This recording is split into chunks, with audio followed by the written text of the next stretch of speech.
Hello, hello, hello, hello, everybody. I am so excited. Today is Monday, and you know what that means. We are hosting Brilliance on another Monday, and we have such an amazing guest.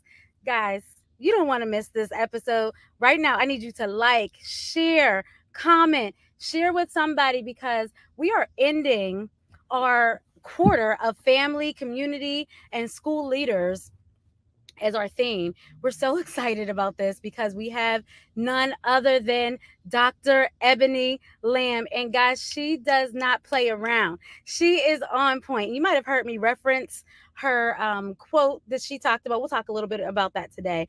Back in May, when we were talking about culturally responsive teaching and equitable teaching, she is an advocate. She is an educator. She has been working for the school system, and I love that she really pushes and drives people to be culturally relevant, to make sure that we are doing what's best for the whole child. Listen, you can't get any better than that. So I want to bring up to the stage none other than my guest, my friend, Dr. Ebonie Lamb. How are you? Say hello to the people. I can't hear you if you're talking, though. Um, There you go. okay, can you hear me? Yeah, say hello to the Oh, people. hey, Queen. Thank you so much. Hi, everybody. Thank you, Queen, for having me on your show. I'm so excited to be here and talk about CRSE and transforming education, transforming our schools to help our Black students, or I say, or students who have been historically excluded from the Mm, decision-making process, not just mm, our marginalized students, but our students have intentionally, and their families have been intentionally excluded from the decision-making process. I need you to just keep going. Say more about that. They have been intentional, like, listen, historically Yeah, excluded from the yeah, decision. What does that mean? yeah. So often we hear, well, our Black students or marginalized students, we have to help these students. Um, I don't consider myself an optimist or a pessimist. I consider myself a realist. So our kids or Black students have been historically, from before before we were even born, historically excluded from any decision making process regarding school, the purpose of school, the meaning of school, the relevance of school, how school operates for us as Black individuals. Mm, I love it. I love it. Where did this come from for you? Let's talk a little bit about your story. Where how, Yes. yes. So I have different many stories in my 20 years of teaching, of being a teacher, um, mostly in a public school, mostly being a special education teacher. So I have a lot of stories being a teacher in over 7 different schools. I've taught all grades from pre-K to 12th grade. So I have many different stories. But what's really driving me is that what I'm seeing um, and what is so frustrating is that while our students and families are continuously being excluded from the decision making process um, of educating students who look like me and you, um, they're also not learning and they're not thriving. So they just go through not only um, in life, outside of school, but inside of school, they're just surviving day by day to make it to the next day. And I know on your other show, and the world has been talking about this as well. This is leading to the burnout of teachers. It's leading to teachers leaving, particularly Black teachers, and there isn't a higher percentage of us Black teachers in working as teachers. So we're leaving, so that percentage is getting smaller Mm, because we're burned out. And when you come into the new school year, you know, being burned out in September, that's a huge problem. Because as a teacher, and I know you were a teacher also, the burnout season usually occurs around maybe late February, but usually March. So when you're Mm, coming into the school year and you're burnt out in September, you know, we have to do something now. yes, yes. Ooh, Dr. Lamb just came in, guys. Just strong, honey. I listen, because we don't have time to waste. That's the thing. We don't. And We I don't have was any time, any lives, and any more money to waste because we're losing our kids. mm, mm, say that. I really appreciate, your passion behind it because I hear a lot of people talk about burnout. I hear a lot of people talk about, you know, we got to do what's best for the kids, and we keep talking about it. And we're Yes. talking about it. But while we're talking about it, putting in these programs and doing all this stuff to kind of like, oh, we're going to do this, we're going to do this, our children are still suffering. And Yes. I really appreciate the work that you do. Talk to us a little bit about your background, where you're from, where you went to school, what you specialize in. Talk to us a little bit about that because we know you're an expert in this work, and I really want people today to take away how they can transform education, whether in and outside of the school system. So honestly, you can transform it through inclusion and culturally responsive and sustaining education. Talk to us a little bit about your background um, connected to this work. Yes, I'll tell you a little bit about my background. So, the school district that I'm teaching for, Pittsburgh Public, I went to Pittsburgh Public Schools from K to 12. So Mm, that's why this is very important to me because now I'm realizing that these things have been going on since I was, a student in the school system, and I'm realizing, and I'm disturbed by it that this is actually happening in our schools. And I believe that a lot of it is intentional. So I've been teaching for a little bit over 20 years as a special education teacher, but I've held other various roles within the district. And as far as us trying transforming schools, you can be a teacher or you can not be a teacher, you can be an educator or not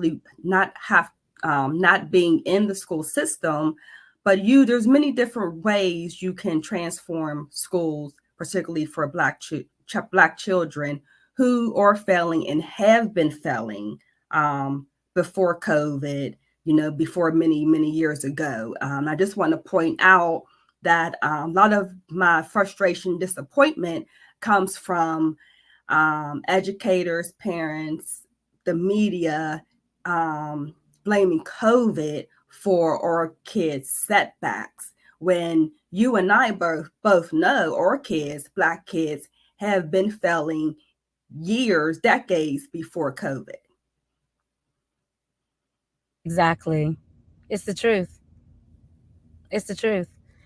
We think about the systemic practices that have been in place and that remain in place and Right. sometimes intentionally. We call it out. We're gonna call it out Yeah. because when we don't call it out, things don't change for real, for real. I was like Yes. talking Yes. about these things and we have these programs and these things in place and really we're repeating cycles and systems that just looks a little polished. Hmm. So I Yes. appreciate that. Yeah, I really do. I mean, I like your message here. I love your message actually. And I would just want to show that right now. And you can read it or I'll read. I just love it. I love it. Go ahead. Mm, I didn't know you had that. I I did. realized that I cannot advocate for others until I first advocate for myself. Also, my calling to impact change. Our lives begin to end when we start to stay silent about the things that matter. That's by MLK. If you are silent about your pain, they'll kill you and say you enjoyed it. Zora Neale Hurston. Yes.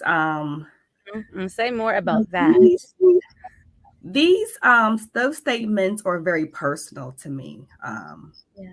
About the things that I've been going through as a teacher, as an educator, and things that I need to um, come to term come to term with to step away and first work on myself. So that statement I made, I can't advocate for the children who look like me. I can't advocate for anyone's children or my children in my classroom until I first advocate for myself, right? As a teacher, as a Black teacher, as a Black woman special education teacher.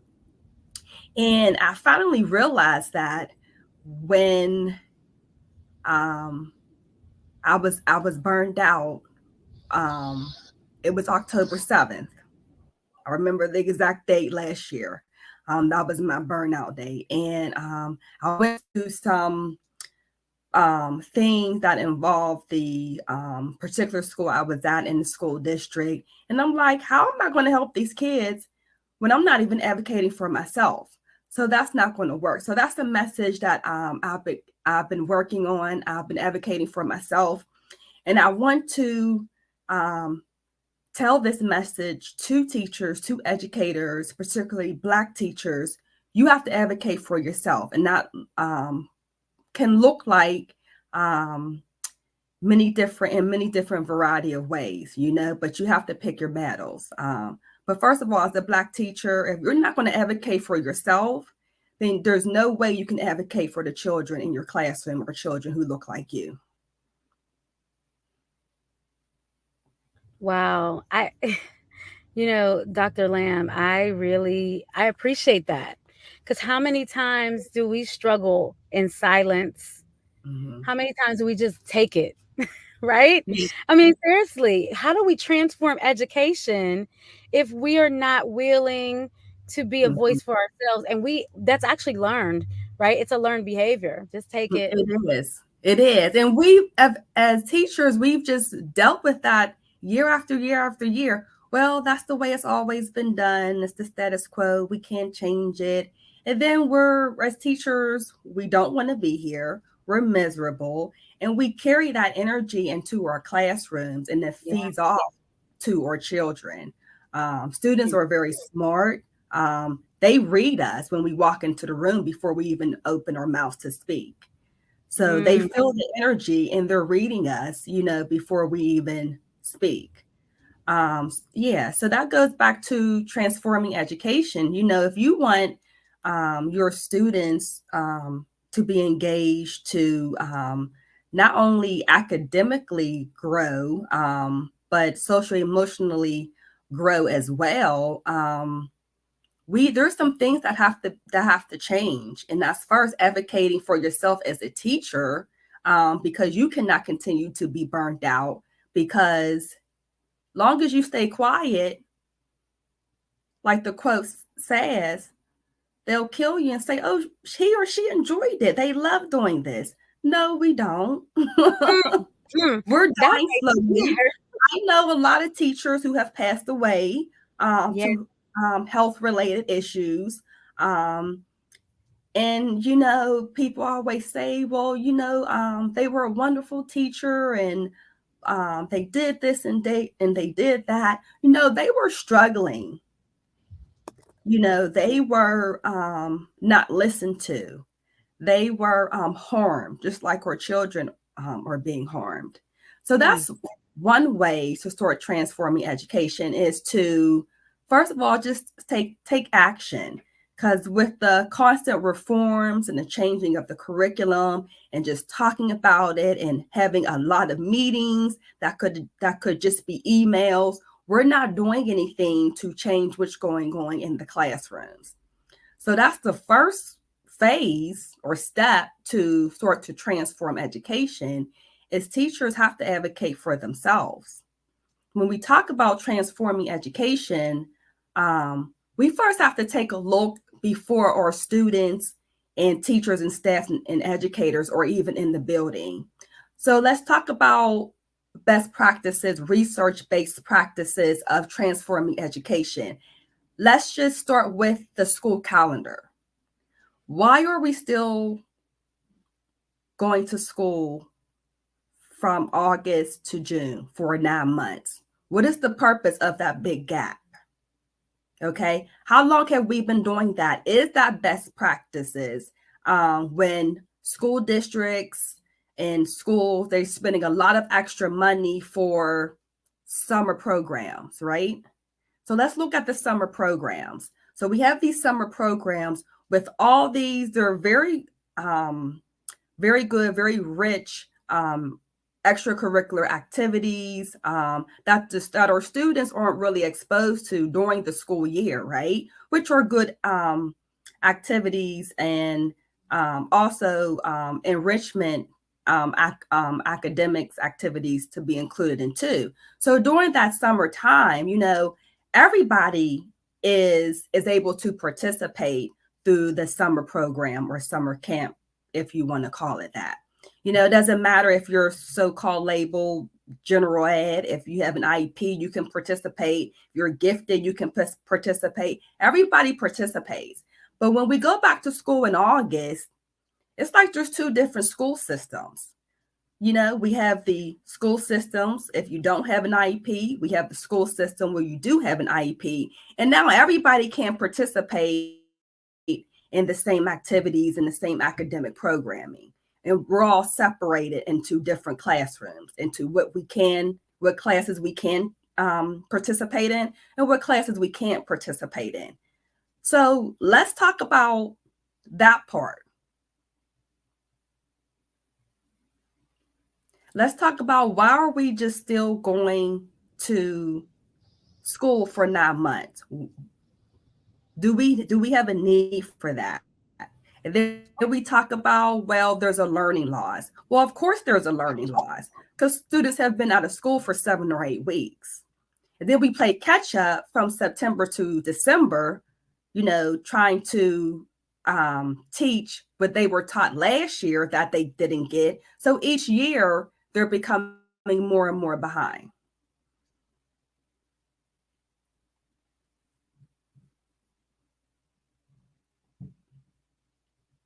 So that's just a first phase or first step for transforming education. Um, we could go further into that and talk about another step or another phase where we talk about the academics that are provided for students.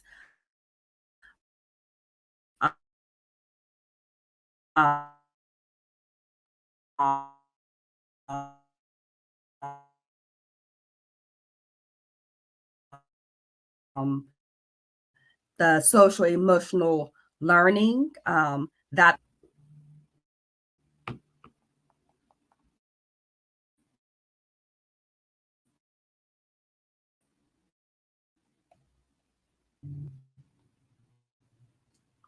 think it cut off.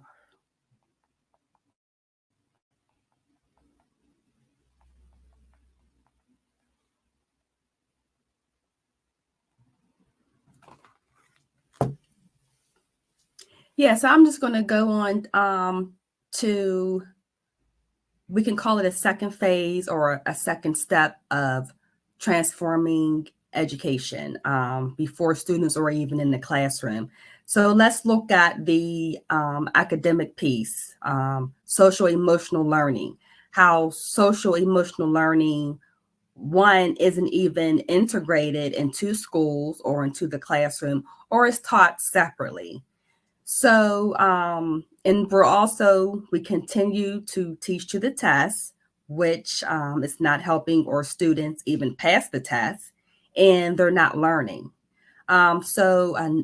Another way to transform education is through multidisciplinary teaching, where we continue to teach subjects in isolation. So we have an English period, we have a math period, social studies period, and a science period.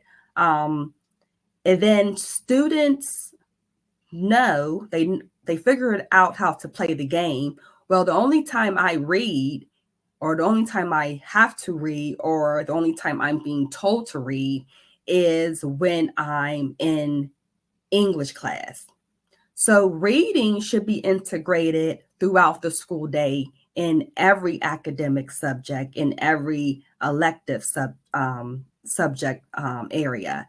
Reading shouldn't just happen one period throughout the school day when students are going to school for 7 hours. So reading should be integrated in all subjects. Another thing is that we continue to have these isolated subjects. So, for example, math and history can be taught together. Reading English can be taught with any academic subject. So that's another way we need to start looking at how to transform education is what we're teaching and how we're teaching it and the school schedule.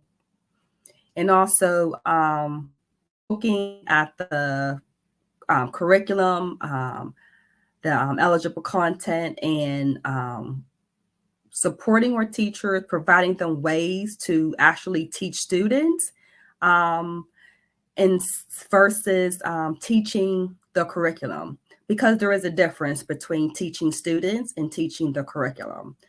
Teaching to the test isn't working, and we have years of data that proves that.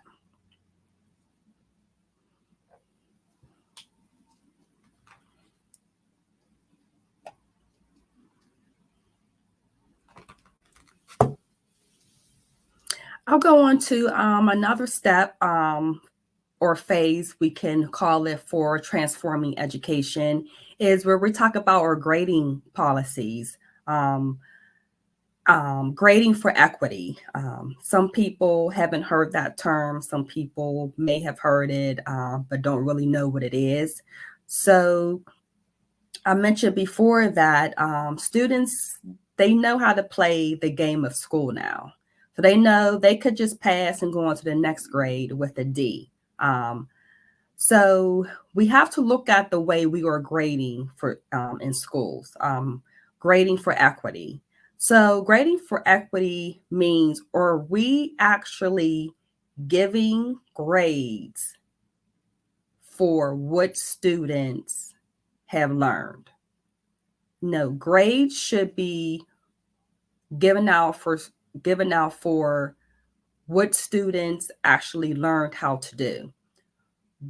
Grades should not be given out for did I come to class on time? Did I come to school on time? Did I turn in my homework? Did I turn in an assignment late? Grading for equity is not extra credit.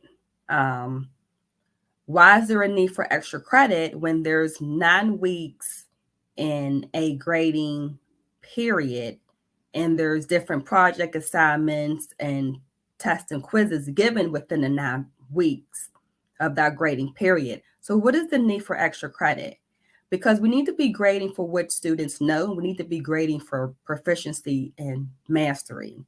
And students know how to play the game well. When it comes to the end of the grading report period, like that seventh, 8th week mark, they just learned how to just ask and beg for extra credit, which sometimes I've seen, or crossword puzzles. So they get enough extra credit the last week or two of the grading report period. Now all of a sudden they go from an E to a D or an E to a C. That's not grading for equity. So what did you really master within the 9 weeks that pertains to the subject matter or to the content matter that was taught during those 9 weeks? So that's another way we need to look at how we do schooling and how we start to transform education. Because by the time students get to high school, we're graduating students who cannot read, and they're not math literate. And that's a huge problem for our society as well. I also want to talk about, we can talk about the Pennsylvania Culturally Relevant Sustaining Education Competencies, also known as CRSC. So these CRSC competencies were first introduced and mandated in April of 2022 by the Pennsylvania Department of Education for current teachers and for future teachers. Um, and so, one way to implement this, the Department of Education decided that, well, no later than 2023-2024 school year, schools need to be providing professional development around these culturally relevant sustaining education competencies.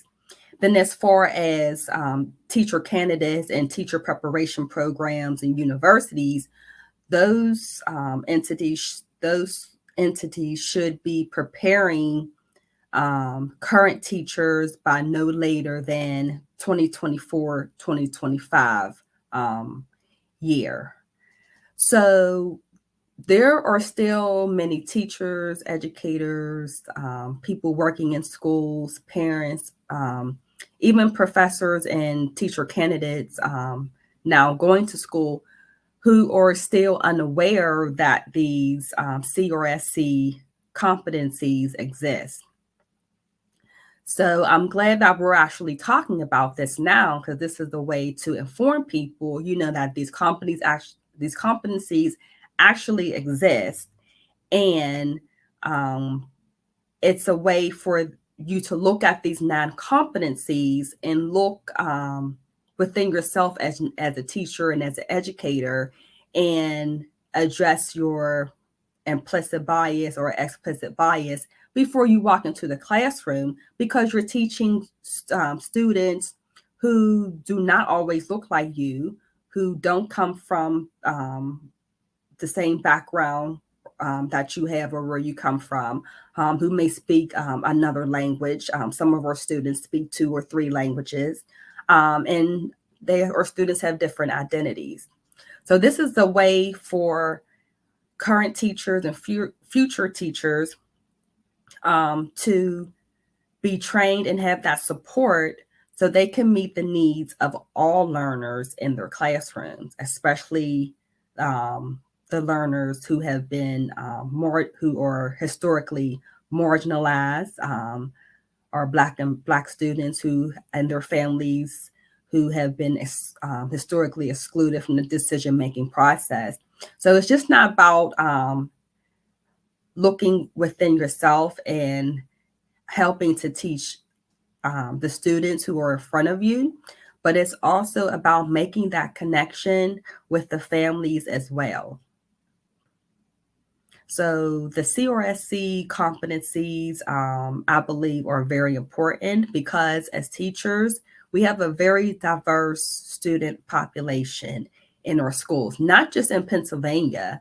CRSC competencies can and should be used for all teachers, all educators who are educating students.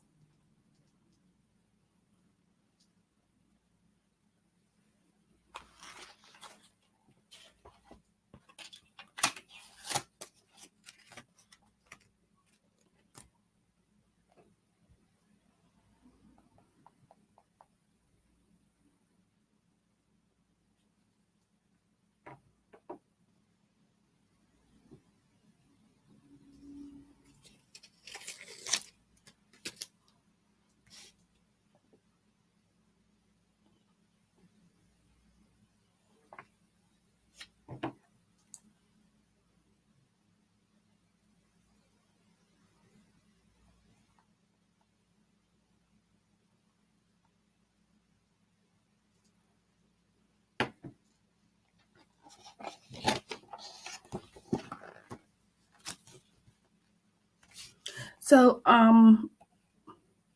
maybe we can put the link to the competencies in the chat, or we can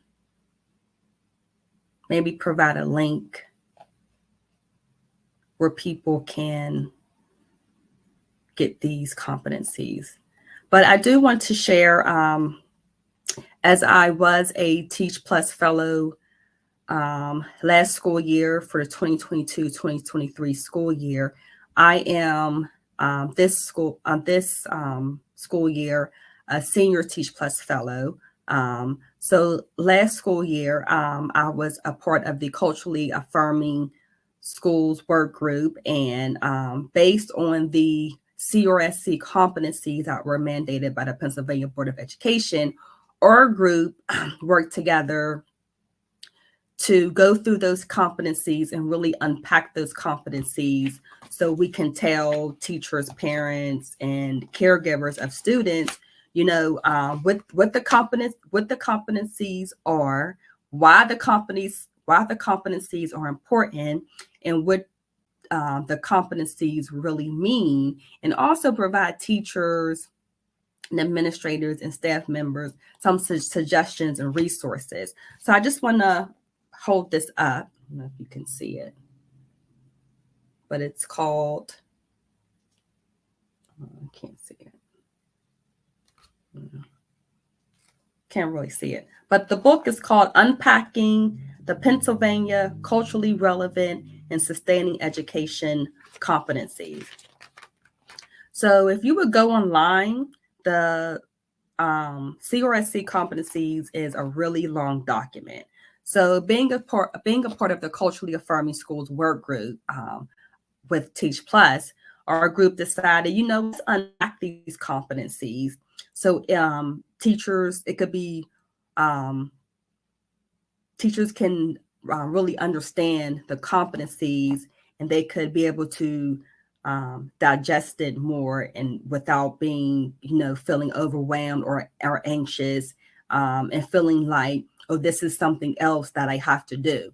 This isn't something else that you have to do, because these 9 competencies is either one, what you're already doing and you don't realize that you're doing it. And for number 2, to give you that support and the resources to help you go through these competencies, and think about what you're doing in your classroom to help the students. So just for example, we're looking at competency 4. That's providing all learners with equitable and differentiated opportunities to learn and succeed. So it's about providing the opportunities and differentiating instruction that students need to learn to succeed in the classroom. Because when you have 20, 25, 30 students, all of them aren't learning the same way, and they're all not going to get the content or learn what they need to know the same exact day or the same exact time. So what can we do as teachers to, number 1, make sure that they're provided equitable opportunities, and make sure that they're provided differentiated instruction on a daily basis so that they can learn what they need to know. Competency, I'll give another example for competency 6, is collaborating with families and communities through authentic engagement practices. So this is something as teachers that we should already be doing, is trying to engage with those families, because the research shows that when you're engaging with parents, caregivers, families, community members, student achievement increases. So success occurs when there's trust and relationships between school, the home, and the communities. So the students know that they are, loved, seen, and heard, not only in school, but home and in the community as well. So even though this was implemented, mandated in Pennsylvania, this really, the CRSC competencies can and should be used by all teachers and all educators. The CRSC competencies, they're not competencies that we're not teaching students what to think and how to think. This is a guide for teachers to help them teach students who don't look like them, and to teach a diverse learners, to teach diverse learners, because our demographic or of our students are very diverse. And, as the research shows, majority of teachers are white female teachers.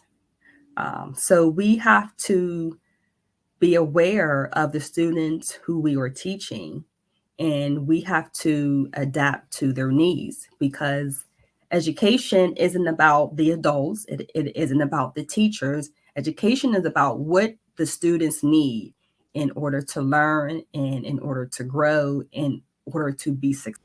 Yes, let's also um, talk about inclusion, right? We're talking about transforming education through inclusion. Let's actually talk about inclusion. So, the special education teacher, um, that's a big word, inclusion. Because we want to include our kids who have IEPs. We want to include our kids who are labeled with a disability. So we want to include all of these kids in the general education classroom. So then we call it inclusion, okay? But I started questioning, inclusion. I'm asking the question, is this really inclusion? Or are the students just in the classroom to meet a mandate? Individuals with Disabilities Education Act. Students have to be included in the least restrictive environment, right? So we're going to include these students, but are they really being included, or are they just there to show that they're meeting the mandate of IDEA?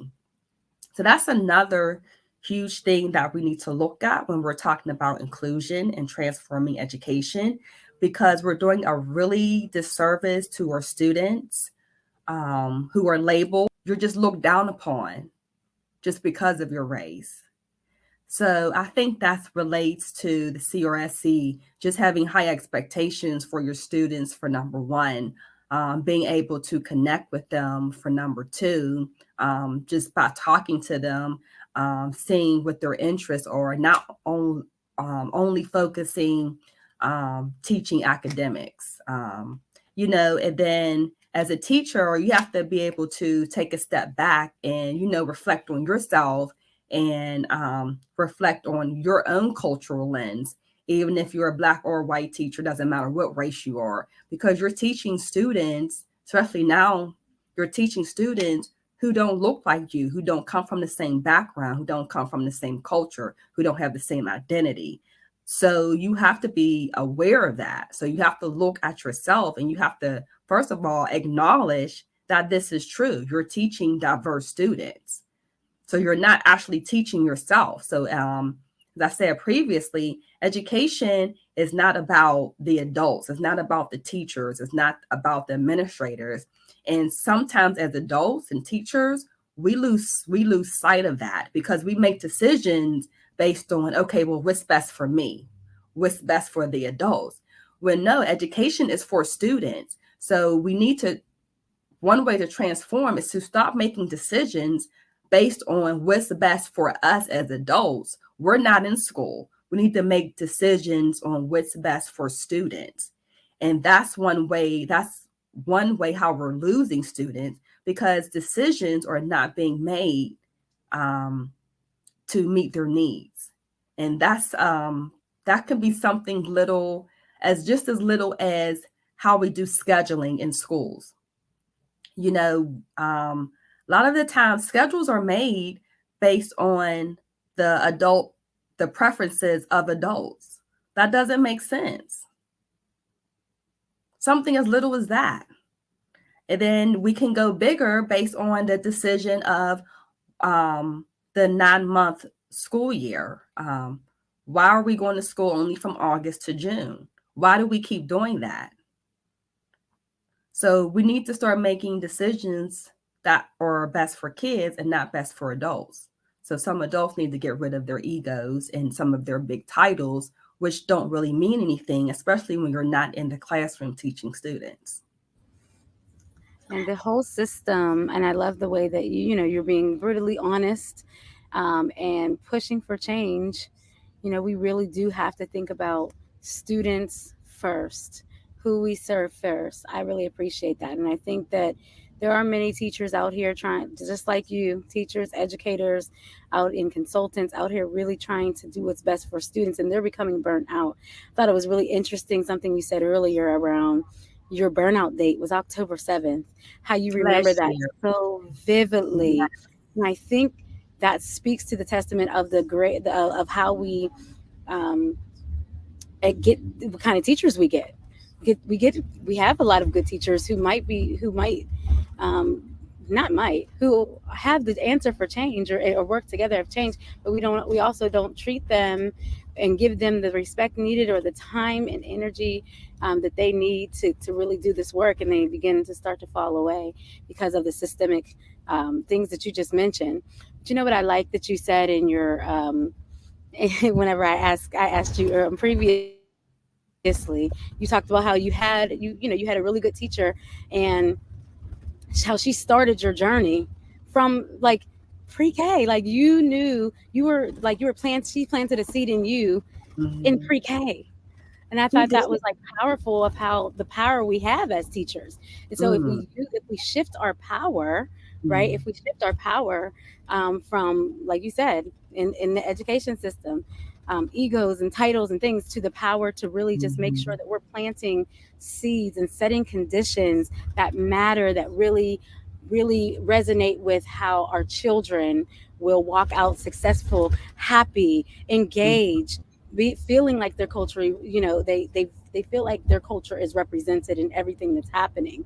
We start to build up teachers to set those seeds, to place those seeds. And you had on here, you had some not so good teachers Yeah. in middle school who sat in front of projectors and writing on the transparencies, talking about math, but you know you're seeing it now still, and even Yeah. after all this innovation. Say just a little bit more about your journey that you're on now, um, who how you're surrounding yourself with unapologetic, people who are willing to stand out in a change. Why is it important to do that? Yeah. And as a teacher, it's where I'm at in my stage as a teacher, it's getting very hard to keep going on. And I like what you said about my pre-K. She had that power to plant that seed because she really did. And I didn't realize that. Like, wow, because I always wanted to be a teacher. Um, but yeah, I guess she really did. And she really started my journey.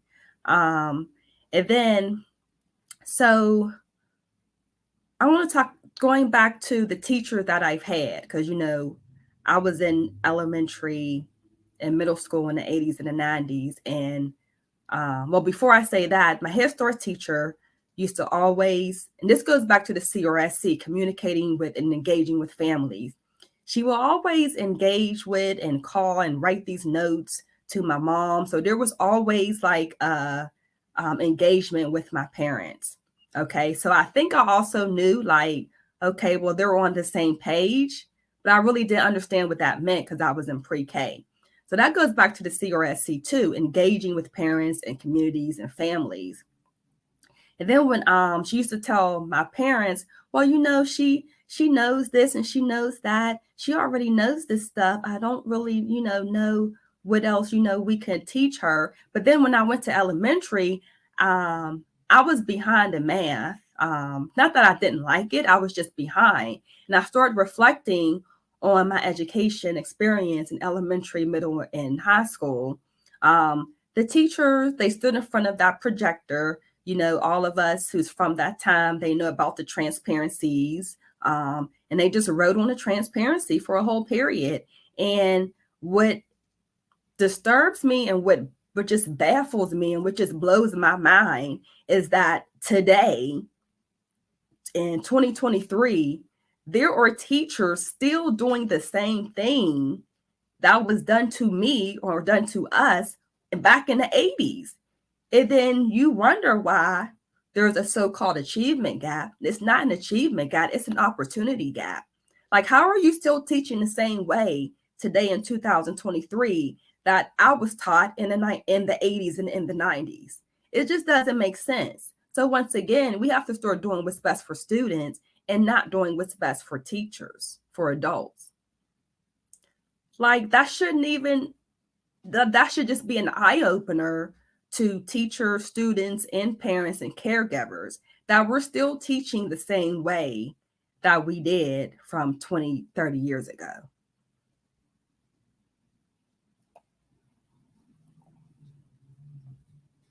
I really appreciate that, and I appreciate the mission that you're on, and how we talked a little bit earlier about you not being silent. I will Yes. not be silent. I will always listen. Let me say this. I think this after COVID, after we talk about COVID a lot. You talked about that earlier. Mm-hmm. Everyone, but we have had situations far before COVID within our school Mm-hmm. system, and I think that though what we can say positively about after, um, and you guys can't see me, that's okay. Here we go. What we can say positively about after COVID is that a lot of people, more people, are standing up. A lot of innovation is happening, strategies. People are like, especially educators, they're like, what are some other ways that I can educate and figure out how to change some of these systems that are most times intentionally, they stay in place. And I love the mission that you're on, to not be silent, to not be complicit. Talk to us about your mission. Oh, my mission. I think my mission and my purpose um, goes hand in hand. I'm thinking about my mission and my purpose on a daily basis as I am still in this unbelievable, corrupt system. And my mission is to disrupt loudly to the oppression and inequitable practices that have been going on for years before I was even born. And it just keeps going on. So um, that's my mission, that's my purpose. I'm constantly thinking about it daily, day and night. Definitely not only to provide supports for our students still in this um, oppressive system, but to working on ways to get them out and get them into a school environment that is nurturing, caring. And I was talking to a parent yesterday. She made a comment that schools should feel and look like home away from home, right? And right now, it's not. Schools are very um, similar to prisons. Prison, you're a number, or students are numbers. They're categories. You're either proficient, advanced, basic, or below basic. You're a number. You know. So there's a lot of ways. There's some similarities between schools and prisons. Um, but yeah, that's my mission. That's my purpose, is to disrupt very loudly, not to stay silent. And our kids, they need our help, especially our Black kids, the kids who look like me.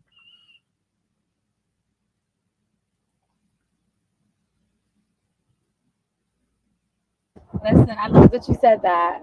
And I hope that, if you're listening to this, go ahead and put your comments in the chat. What do you think about it? How are you disrupting some of the status quo that is harming our children? What questions do you have for Dr. Lamb in her study and her research around culturally responsive and sustaining education and practices? What help do you need to change this? It's an intentional journey. It really is, right, Dr. Lamb? Like, it's an intentional It journey for is. us change things that we have been just so used to doing and falling into Mm-hmm. the way of the world. And I need you all, go ahead, and what questions do you have? I appreciate you all in the chat, comments. Please share this. Please share your thoughts. I mean, it is work that must be done. And I appreciate Dr. Lamb's um, your passion for making change and unapologetically, like, Mm-hmm. honestly. And I thank you for thinking about our children, all of our children. And then you talked about it so wonderfully earlier about how our children are not our children that are our children that don't get to be a part of that decision making process and that are Right. marginalized so often. And change is here because we said it's going to be here. So we're going to be those brilliant educators. Dr. Lamb is a brilliant educator.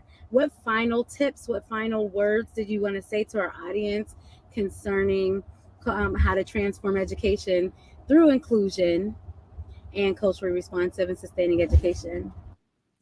Yes. I want to first tell any teacher, especially new teacher, because I know it can be very. Is I couldn't even be a new teacher right now. But first of all, you have to advocate for yourself. You have to pick your battles, but advocate for yourself. Stand up for yourself. You can't do that. Um, you can't take care of children until you first take care of yourself, right? Because if something happens to you, you know, that school, you will be replaced the next day. There will be another human being in that classroom to replace you. So your family, you can't be replaced at home. So my advice to teachers, educators, to take care of yourself, because your family cannot replace you, your school can. For number two, the CRSC competencies can be overwhelming, but like I explained before, um, as teachers, we are doing these things. We're just probably not aware of what we're doing and how much of the non competencies that we are actually doing to help our students and to serve our students. But if you need some more guidance and support, I can definitely help you with that, even though they're mandated in Pennsylvania. All teachers should be culturally, aware and supportive and responsive for our students. And also, I want to let teachers know that as teachers, you do have the power to make change within the education system. And as I stated before, as a Teach Plus Fellow, one of their mission is to empower teachers, and they teach teachers about the policies and that go through, the Senate and the House, and how you can get involved in that. So as a teacher, you have to be educated about the policies, what's going on, because the people who are making these mandates, laws, and changes, these are people who have never not only been a teacher, but they've never stepped foot in a public high needs school building. So, as teachers, we have the power. We can get involved in these policy issues. We can talk to our representatives and our senators. So, we have the power, and you need to know that as teachers. I absolutely love that. I'm so glad you brought that up. I've had an opportunity to hear Dr. Lamb speak, even in our Teach Plus fellowship, and it's just so powerful. The compassion she has for this work and how she does really advocate, and she has programs and things that she's working through to support others through the CRSC, and I'm really excited about that. I'm excited about what's to come with that, because you're not in this alone. So thank you, Dr. Lamb. We appreciate you being here. We appreciate your Thank you. insight and your knowledge, your passion, your authenticity. And so let's continue to do this work, guys. You are not alone in this, and we are changing the face of education. Remember, everybody educate. As I'm the lead consultant for that, we believe that everybody is educating somebody somewhere, but we must do it with excellence and equitable practices and become those brilliant educators that you really are. You just need to unlock it. Brilliant educators where you can create winning classrooms in and out of the classroom. Like it's even at home. So family, community, parents, you are a part of that. You can have winning classrooms right in your home by making sure that your children are getting that you're feeding, that you're seeding into them at home and teaching them the values and skills, and being a part of your child's school life, right? So I Right. just want you all to make sure like you can be a part. Don't just drop them off. If you don't see your teacher, your child having what they need, use your voice. Use your voice. So I'm excited to end this session of the season, quarter three. Dr. Lamb, thank you for ending us with us strong. I'm excited to end the family community educators session and season. It has been a lot of, there has been a lot of wonderful, wonderful people on here really giving us some tips and guidance on how we can be strong family educators and school educators and work together to do that. And so next month we'll be starting something new. We'll be on just twice a month. And we will also be introducing our podcast and talking to more brilliant educators and talking about just what Dr. Lamb talked about. And she will be back for a part two. Do not Thank you. worry. She will be back with some teaching some lessons and things, because we want to make sure that you are equipped to do the work, and you deserve to have that. And our children deserve to have you equipped so that they can thrive in and out of the classroom. All right, guys, we appreciate you listening and watching. We hope that you will share this out. If you need to, if you need professional development, coaching, we are available for you. So, how can we get in contact with you, Dr. Lamb, before we go? You can get in contact with me on my LinkedIn. I don't know if Wonderful.